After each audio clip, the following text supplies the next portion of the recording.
కర్నూలు జిల్లా ఓర్వకల్లు మండలం మీదివేముల గ్రామంలో ఏపీఐఐసి భూసేకరణను వ్యతిరేకిస్తూ వైఎస్ఆర్సీపీ నాయకులు జిల్లా కలెక్టర్కు వినతి పత్రం అందజేశారు. రైతుల అభిప్రాయాలను పరిగణలోకి తీసుకోకుండా భూసేకరణ చేపట్టడం అన్యాయమని మాజీ ఎమ్మెల్యే కాటసాని రాంభూపాల్ రెడ్డి ఆరోపించారు. రైతుల జీవనోపాధికి భంగం కలిగించే ఈ భూసేకరణ ప్రభుత్వం వెంటనే విమర్శించుకోవాలని ఆయన డిమాండ్ చేశారు.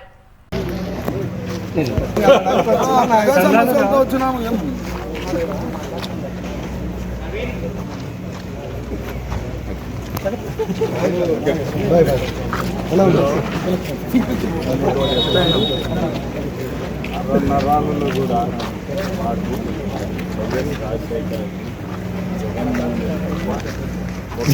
మేము ఆలోచన చేసే ప్రసక్తి కూడా ఉన్నది. అంటే రాజకీయాలకు గుడ్ బై చెప్తాను తప్ప ఉంటే రాజకీయాలు అంటే జగన్మోహన్ రెడ్డి వెనకనే, లేదంటే మాత్రం రిటైర్మెంట్ అయితే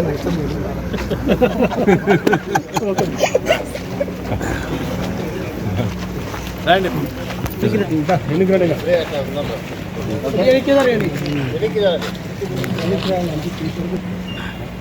ఓకే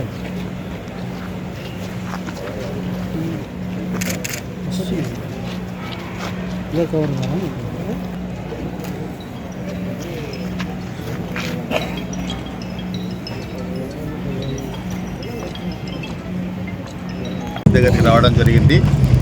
ఏపీఎస్సీ వాళ్ళు మా మీదివేముల గ్రామంలో పొలాన్ని తీసుకోవాలని చెప్పేసి మొన్న ఎంఆర్ఓ గారు కూడా గ్రామానికి వచ్చి చెరువు కోసం వచ్చారు. రైతులందరూ కూడా తిరస్కరించినారు. తర్వాత మళ్ళీ కూడా ఒక లెటర్ వచ్చింది, గ్రామంలో ఉన్న పొలం కూడా మొత్తం ఏపీఎస్సీ వాళ్ళు స్వాధీనం పరచుకోవాలని చెప్పేసి ఒక లెటర్ ఇచ్చింది. అందుకు వ్యతిరేకంగా గ్రామస్తులందరూ కూడా ఎవరే కానీ ఇష్టపూర్వకంగా లేరు. అందుకు మా రాంభూపాల్ రెడ్డి గారి నాయకత్వంలో ఇక్కడికి వచ్చి కలెక్టర్ గారికి అర్జీ ఇవ్వడం జరిగింది. కావున ప్రభుత్వం వారు ప్రజలను రైతులను దృష్టిలో పెట్టుకొని ఈ కార్యక్రమాన్ని తీసుకునే ఉద్దేశాన్ని విరమించవలసిందిగా కోరుకుంటూ ఈరోజు ఇవ్వడం జరిగింది. పల్లవరం అనే ఏరియాను అది కూడా మొన్న 600 ఎకరాలు పట్టా పొలం కూడా స్వాధీనం చేసుకోవాలని ఇచ్చారు.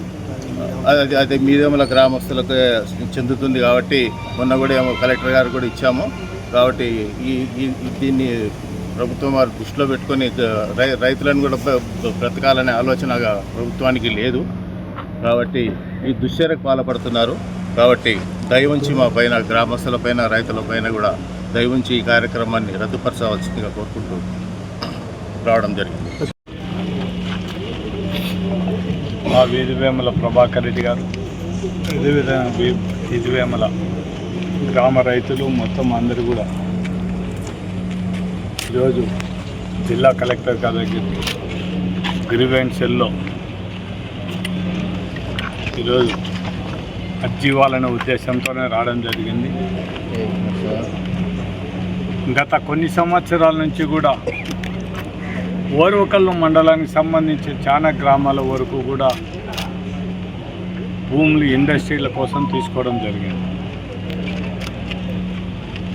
ఇప్పుడు భూమి ఇంకా ఆల్రెడీ ఈ మీదివేముల గ్రామంలో ఒక విడత భూమి కూడా రైతులందరూ కూడా ఈరోజు ఇండస్ట్రీల కోసం కూడా ఇవ్వడం జరిగింది. లాస్ట్కు పరిస్థితి ఏమైపోయిందంటే మొత్తం మీదివేముల గ్రామంలోనే సంబంధించిన ప్రజలు పొరపాటున ఇప్పుడు వీళ్ళు ఇచ్చిన నోటీసులు ఇవన్నీ కూడా నోటిఫికేషన్ ఇవన్నీ కూడా ఈ భూములు గీన పోతే కనీసం ఇంట్లో నుంచి బయటికి ఆ ఊర్లో తిరగడానికి తప్ప పొరపాటున కూడా రోడ్డు మీదకి రావడానికి కూడా ఇంకొక సెంటు భూమి కూడా లేని పరిస్థితి. వీళ్ళందరూ కూడా వ్యవసాయం మీద ఆధారపడే బతికే రైతులందరూ కూడా చాలామంది. వాళ్ళకు ఉండే పశువులు కానీ ఇంకొకటి ఏం చేయాలా, వీళ్ళకు ఉండే భూములు పోగొట్టుకునే తర్వాత వీళ్ళు ఎక్కడికి పోయి బతకాలనేది కూడా ఆలోచించాల్సిన అవసరం ఉంది.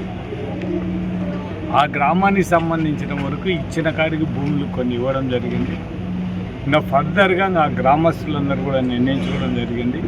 మేము పొరపాటున ఈ భూములు ఇస్తే మేము బతకడం కష్టం. ఇప్పుడు ఏదో మనం ఇచ్చే గవర్నమెంట్ చాలా కొర డబ్బులు ఇవ్వడం జరుగుతుంది. ఆడ మామూలుగా రియల్ ఎస్టేట్ మామూలుగా ఎవరైనా వ్యాపారస్తులు కానీ ఇంకొకరు కొనేవాళ్ళు అయితే ఎకరా 30 లక్షలకు దగ్గర పైన కొనడం జరుగుతుంది. 30 లక్షల పైనే కొనడం జరుగుతుంది. గవర్నమెంట్ ఇచ్చేది 18 లక్షలు, మేము 20 లక్షల లోపల. అంటే మామూలుగా చట్ట ప్రకారం కూడా మనం 4.5 సంవత్సరం కిందట డబ్బులు ఇవ్వడం జరిగింది. ప్రతి సంవత్సరం 20% లేకుంటే 2 ఇయర్స్కి 30% ఖచ్చితంగా ప్రతి ఒక్క రేటు కూడా ఎన్హాన్స్ చేయాల్సిన అవసరం ఉంది. ప్రజెంట్ మార్కెట్ రేటు బట్టి ఒకవేళ ఎవరన్నా రైతులు అంటే ఇప్పుడు ఈ మీది వేమల రైతులకు ఇంట్రెస్ట్ లేదు, వద్దు మాకు మా భూములే కావాలనే పరిస్థితులు ఉన్నారు. కానీ దీని గురించి ఆ రేటు గురించి మాట్లాడాల్సిన అవసరం లేదు. కానీ ఎక్కడైనా ఒక రైతు భూమి తీసుకుంటే మాత్రం దగ్గర ఎవరైతే ఆ రైతులు కొంటున్నారో ఆ భూమికి ఈక్వల్ రేట్ ఇవ్వాలి. కానీ లేదు మా గవర్నమెంట్ నామ్స్ ప్రకారం తీస్తామని రైతులు అన్యాయం చేసే కష్టమవుతుంది. అదే గవర్నమెంట్ ఈ రైతుల దగ్గర తీసుకొని ఆంధ్రజ్యోతి పేపర్లోనే వేయడం జరిగింది. 1,90,00,000 పెట్టే మొత్తం రియల్ ఎస్టేట్కి ఈరోజు ₹1,00,00,000 పైన 90 లక్షలు, ₹1,00,00,000 పైన మనం చేయడం జరుగుతుంది. అంటే ఏ విధంగా రైతులను మనం చూస్తున్నాం ఒకసారి ఆలోచించాల్సి అవసరం. రైతులలో కూడా వీళ్ళు కూడా వాళ్ళు ఒకటే డిసైడ్ కావడం జరిగింది. ఇది భూములు పోతే ఏ విధంగా వచ్చిన డబ్బులు ఏ విధంగా ఉపయోగపడతాయి. ఇంకొకసారి భూమి కొనడానికి కూడా అంటే ఇప్పుడు వీళ్ళు ఇచ్చే డబ్బులకు ఇంకొకసారి భూమి కొనాలని కూడా ఆ రేటు ఈ చుట్టుపక్కల రాని పరిస్థితి. అటువంటి పరిస్థితుల్లో రైతులందరూ కూడా మా భూములు మాకు ఉండాలి, మేము ఉండే ఆయనతో ఉండే భూములు మీద బతుకుతాం కాబట్టి మా భూములు మేము ఇవ్వము, మాకు మా దాంట్లో ల్యాండ్ అక్విజిషన్ చేయొద్దని మాత్రం ఈరోజు ఇంత పెద్ద ఎత్తున మీది వేమల రైతులు ప్రజలు అందరూ కూడా రావడం జరిగింది. కాబట్టి మేము కలెక్టర్ మేడానికి కూడా విజ్ఞప్తి చేయడం ఒకటే జరిగింది. మేడం ఆల్రెడీ ఆ ఊళ్ళో ఇచ్చిన కాడికి భూములు ఇచ్చినారు, ఇంకా వాళ్ళని ఇబ్బంది పెట్టద్దండి. ఆ భూములు లేకుంటే వాళ్ళు కూడా బతకడం కష్టం. కాబట్టి ఇప్పుడు అంతో ఇంతో వాళ్ళకు పశువులు ఉన్నాయి, అవన్నీ బతకాలంటే కష్టం.